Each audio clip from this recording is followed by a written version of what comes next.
Hello everyone, welcome back to a brand new video. Hope you guys are all doing well. Now, I just want to sit down, talk about once again Arsenal, because Arsenal are on, what would you call it, mid-season break.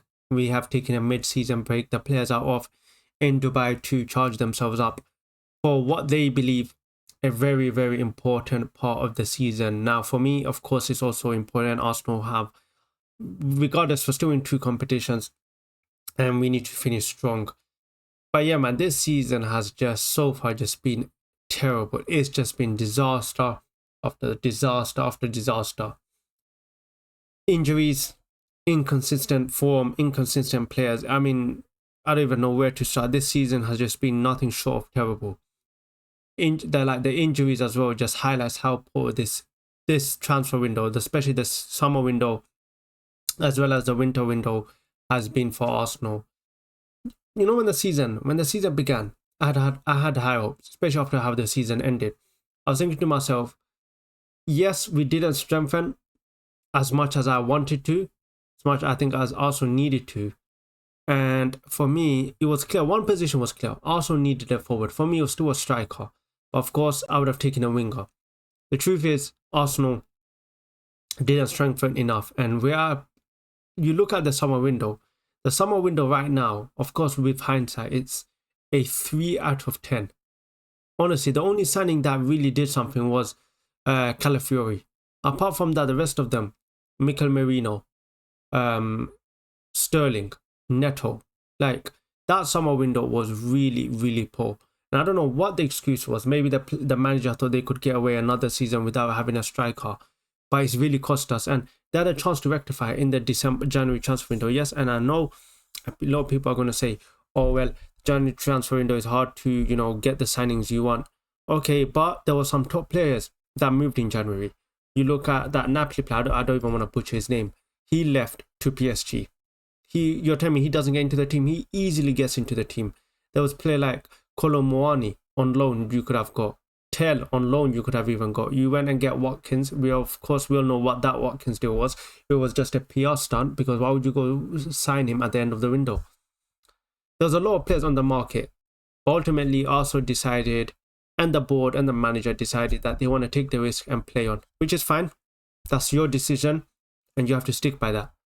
The truth is now, 9th of February, at the time of recording, Martinelli is now out injured. Apparently, Martinelli is out for at least 2 months, and he's going to miss up to 7 games. And that leaves us with Ethan, Trossard, Sterling, Kai Havertz. 4 forwards for 3 positions. 4 forwards for 3 positions. That is where the club and the board have left us. From now, for me, any injuries is no such thing as bad luck anymore. This manager, this club, the board, the owners, they decided this is what they want to go with. They knew we were short on numbers, yet they still wanted to proceed. There is no more bad luck. Everything that comes their way is deserved.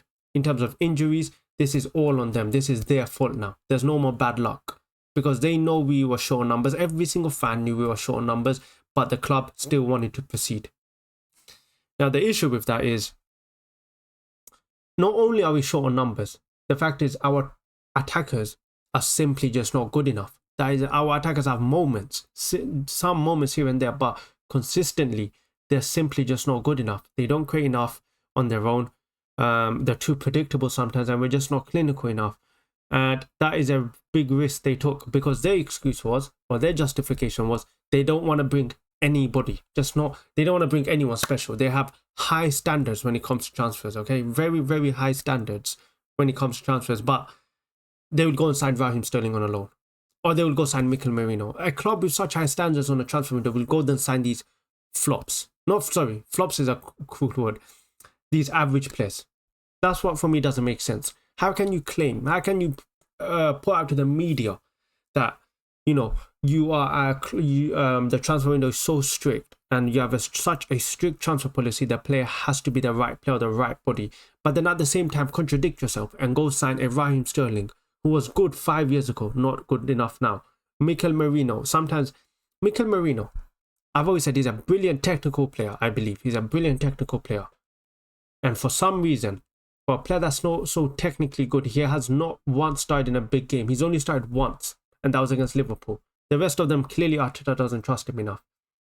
One way or another, Arteta just not trust him enough. He still goes with Thomas Partey and Declan Rice.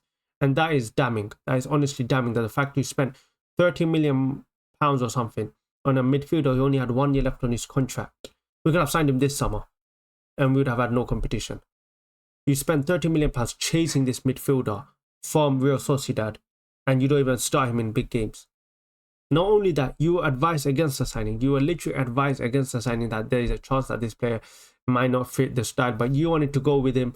You, Mikel Arteta, you push this signing through and that is your signing and you don't even trust him. So what is the point?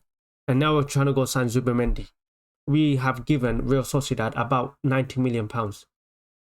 It's a joke. Honestly, it's a joke. Like, this transfer window and this season has just been terrible. Not only has it been terrible, for me, a big thing that Arteta has to do or has to show me in the club, and I still have doubts about, is whether Arsenal can get over the line.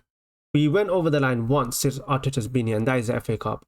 After that, you can make some excuses, you know, Saliba getting injured while we couldn't win the first league title, second league, Manchester City going on an incredible run. There was nothing much we can do. You can make those type of, you know, excuses or justifications, but the truth is, after Arteta has won the first FA Cup, we have not challenged for any trophies. Even in our first season where we challenged for the league, you know, where we eventually lost it, we were in the Europa League and we didn't go far in the Europa League. I forgot who we lost to. I think we lost to Sporting Lisbon on penalties. Second season, gets knocked out by Liverpool in the FA Cup. Carabao Cup, I don't even know who we got knocked out by. Maybe it was Brighton or someone. I don't know who. I don't remember. I think it was West Ham actually. I think it was West Ham who knocked us out. This season, we get knocked out again by Manchester United and we get knocked out by Newcastle. When you haven't won a trophy in that many years, you need to win something. You cannot rub your nose against any trophy. And I'm sure Arteta is not the type of manager to rub his nose, you know, to ignore a trophy. And I'm sure he takes every trophy serious. But something has to give. Whether it's the players, are the players simply not good enough? Or is it yourself that simply just can't get the team over the line? And it's concerning. For me, I don't remember the last time a manager has just suddenly just won a trophy, a Premier League after being at our club for so many years. They always lead up to something. They always win a few trophies or go to a few finals, and then the Premier League, they will go win it. We have done nothing. We've not reached any finals of any tournament. Semi-finals, I don't remember the last time we played in Wembley in any tournament. So what is there to say this manager can get us over the line? And I'm sure, look, Arteta is a brilliant manager. I'm sure he's a brilliant manager. You can see where he's taking us from.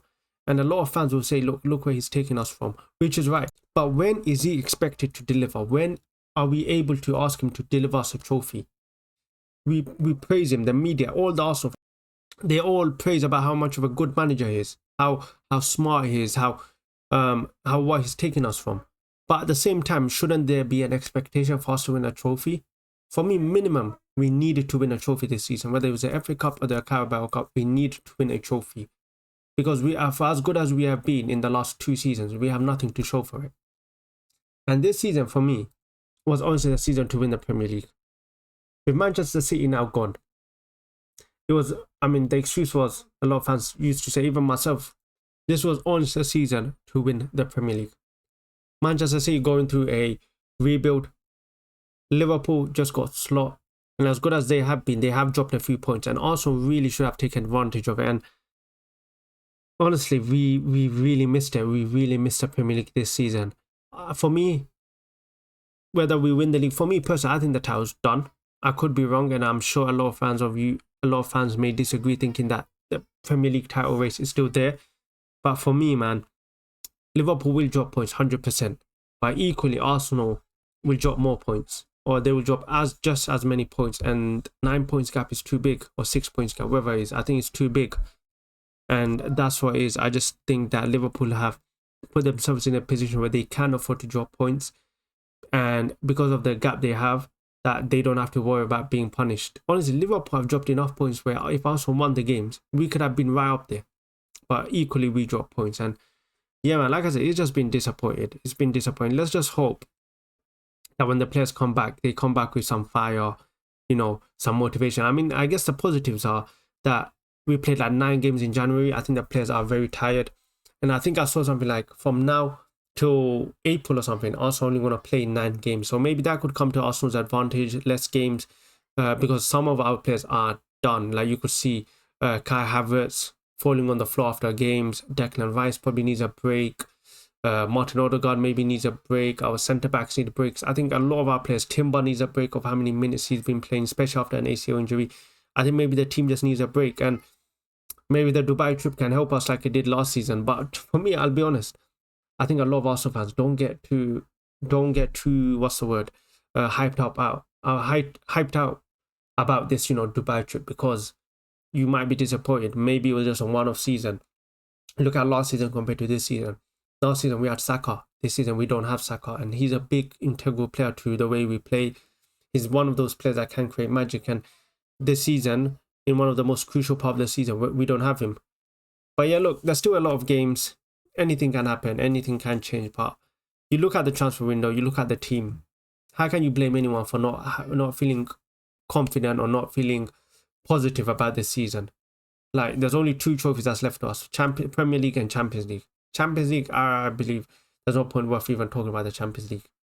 Premier League, a slight chance, but Liverpool have to give it to us, or Liverpool have to collapse so badly, and then we have to be flawless from now to the end of the season, which is gonna happen. Which, if it's gonna happen, is like minimum. For me, I don't think it's gonna happen. I think Arsenal, I think we're gonna drop a few more points, and ultimately the title will be Liverpool's. That's the sad thing about this season. You might sound negative, or you might say, "Oh, I'm being too negative. I'm being too pessimistic." Bro, show me some evidence. Like, literally, I'm telling you, show me something that shows that you know, you can argue with me. Show me something that we've done to show that no, actually, Arsenal can head this way. That Arsenal can go over the line, can get across the line. Because what can you show me? You can't show me any trophies in the last 4 years. You can't show me any time when pressure was on us, we delivered. But yeah, is what it is. I think we play next week. It's a good break for Arsenal and a lot of Arsenal fans as well. Hopefully the players come back fit, ready for a push for the next half of the season, because yeah, we're gonna need it. We're honestly gonna need every player. But yeah, that's the end of today's video. If you enjoyed it, hit that like button, subscribe if you're new, and I'll catch you guys hopefully in the next video.